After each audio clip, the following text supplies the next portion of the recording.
আসলে জামিনের সঙ্গে বিচারের বিষয়টা ভিন্ন। জামিন শ্রমিক আচার হত্যাচেষ্টা মামলায় জামিন পেয়েছে, ওই বিষয়টা কিন্তু ভিন্ন। বিচার জামিন পাওয়ার কতগুলো কারণ থাকে, বিভিন্ন কারণ থাকে, সেখানে আদালত বিবেচনা করে জামিন দিয়ে থাকে। আর জামিন পেলে যে একটা লোক বিচার থেকে বিচারের বাইরে থাকবে তা কিন্তু না, তাকে বিভিন্ন কারণে জামিন দিয়ে থাকে, আদালত বিবেচনা করে থাকে।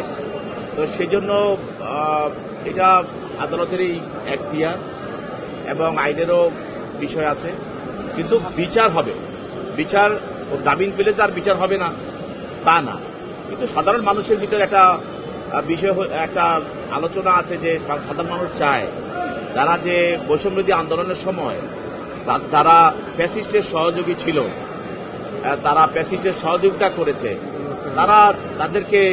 তাদের বিষয়টাই তারা চিন্তা করে যে ওদেরকেই আদালতে বিষয়টা কারাগারে অন্তরীণ রাখাটাই তারা, আর মানুষের ভিতরে একটা চেতনা আছে, মানুষের ভিতরে একটা আলোচনা আছে যে ওরা মানুষের মনে করছে যে এরা এত সম্মান কেন বেড়ে যাবে, এরা তো ফ্যাসিস্টের অন্যতম সহযোগী এবং ফ্যাসিস্টের তারা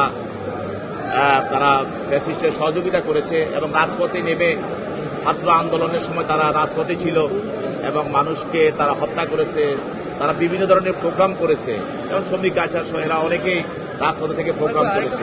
কিন্তু এটা আদালতে এবং আইনের বিষয়, যদি আদালত এবং আইন তাদেরকে পারমিট করে জামিন দেওয়া, তারা দিবে, এটা তারা জামিন পেতে পারে। আরেকটা প্রশ্ন ছিল হচ্ছে